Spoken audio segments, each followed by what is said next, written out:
Hello, সবাইকে স্বাগতম ইংম্যাট একাডেমিতে।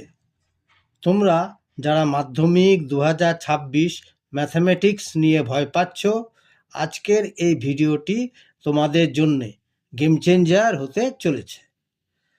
আজকে আমি দেব 1 নম্বরে সরল সুদ, তার একটি অঙ্ক, এবং 2 নম্বরে চক্রবৃদ্ধি সুদ, তার একটি অঙ্ক।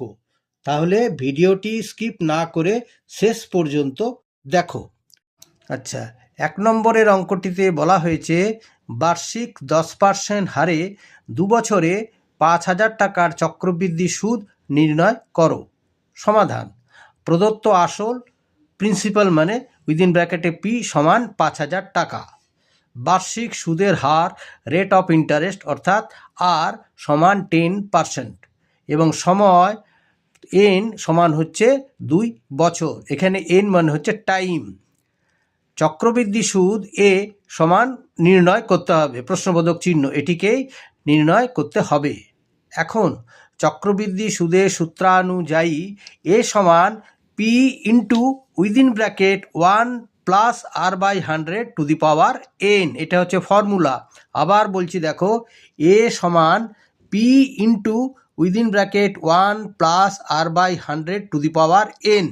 এইবারে পি এর মান 5,000 টাকা, সেটা তো বলে দেওয়াই আছে। তাহলে পি এর জায়গায় বসালাম 5,000 into within bracket 1 plus R এর জায়গায় বসালাম 10 by 100 to the power 2, N এর জায়গায় 2, মানে 2 বছরে বার করতে বলেছে। এইবারে দেখো 10-এর 0 আর নিচে তার 100-র একটা 0 কেটে গেল। তার মানে হলো কত?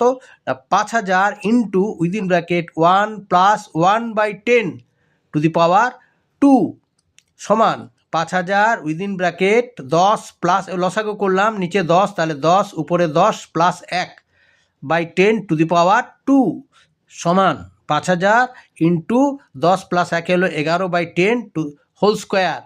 ঠিক আছে, 5,000 ইন্টু 11 বাই 10-এর হোল স্কোয়ার সমান 5,000 ইন্টু একবার 11 বাই 10 ইন্টু 11 বাই 10, পাশাপাশি 11 বাই 10কে 11 বাই 10 দিয়ে গুণ করতে হবে।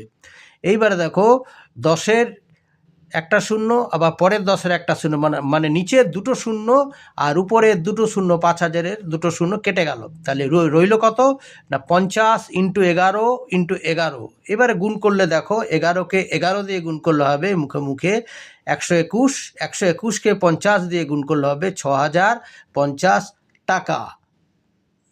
আচ্ছা, 2 নম্বরের অঙ্কটি হলো একটি নির্দিষ্ট পরিমাণ টাকা 2 বছরে সরল সুদে 5,832 টাকা এবং 3 বছরে 6,240 টাকা হয়। মূলধন ও সুদের হার নির্ণয় করো। সমাধান: আসল প্লাস 3 বছরের সুদ সমান হচ্ছে 6,240 টাকা। আবার আসল প্লাস 2 বছরের সুদ সমান হচ্ছে 5,832 টাকা। এইবারে কি করব? ওই প্রথমটার থেকে দ্বিতীয়টা বিয়োগ দিব, অর্থাৎ কি হয়ে যাবে, এখানে এটা মাইনাস, এই প্লাসটা মাইনাস হবে, এখানেও মাইনাস হবে, মানে বিয়োগ করা হচ্ছে বলে এগুলো সব নিচে বিয়োগ চিহ্ন হলো। এইবারে দেখো প্লাস আসল আর মাইনাস আসল কেটে গেল, দুটোতে কেটে গেল। তাহলে কত হলো? 3 বছরের সুদের থেকে 2 বছরের সুদ বিয়োগ দিলে হবে 1 বছরের সুদ সমান ওই 6,240 থেকে 5,832 বিয়োগ দিলে হবে 408 টাকা। তাহলে দেখো 1 বছরের সুদ বেরিয়ে গেল 408 টাকা। এইবারে ওই 1 বছরের সুদ 408 টাকা থেকে 2 বছরের সুদ বার করব। তাহলে 1 বছরের সুদ সমান 408 টাকা, অতএব 2 বছরের সুদ সমান 408 গুণিত 2 সমান 816 টাকা। এটা 2 বছরের সুদ। সুতরাং এবারে দেখো আসল প্লাস 2 বছরের সুদ সমান হয়েছে 5,832 টাকা। এই 5,832 টাকাটা কি না আসল আর 2 বছরের সুদ দুটো মিলিয়ে এইটা। এবারে অতএব আসল প্লাস 2 বছরের সুদ বেরিয়েছে 816 টাকা, সেটা বসালাম সমান 5,832 টাকা। ঠিক আছে, অতএব আসল সমান কি না 5,832, আর এই প্লাস 816টা ওইদিকে গেল, হলো মাইনাস 816 টাকা। বিয়োগ করে দেখবে হবে কত? 5,016 টাকা। তাহলে আসলও বেরিয়ে গেল। দেখো আসলও কত বেরোলো? 5,016 টাকা, এটা আসল বেরোলো। এইবারে সরল সুদের সূত্র অনুযায়ী পি আর টি বাই 100 সমান হচ্ছে আই মিনস হচ্ছে সুদ বা সিম্পল ইন্টারেস্ট, সরল সুদ। যেহেতু আই সমান এইটা হয়, আমি এটাকে আর বার করতে বলো, এটাকে বাম দিকে রেখেছি। তাহলে এবার আর সমান হচ্ছে আর দেখো আর সমান হচ্ছে কি যে পি আর টি, এটা উপরে গুণের আকারে ছিল, এটা হয়ে যাবে নিচে ভাগের আকারে, আর এটা কোনাকুনি গুণ হলে হবে আই ইন্টু 100। তাহলে আর সমান হচ্ছে I into 100 by P T. এইবারে আর সমান হচ্ছে আইটা পেয়েছি, এক বছরের সুদ কত পেয়েছি 408 ইন্টু 100 বাই পি 5016 টাকা বার করেছি, 5016 ইন্টু সময় হচ্ছে 1।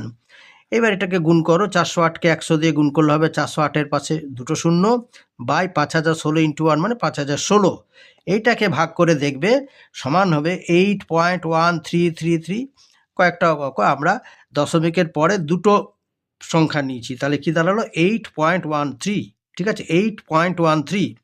অতএব নির্ণেয় মূলধন সমান 5016 টাকা এবং সুদের হার 8.13%। ঠিক আছে।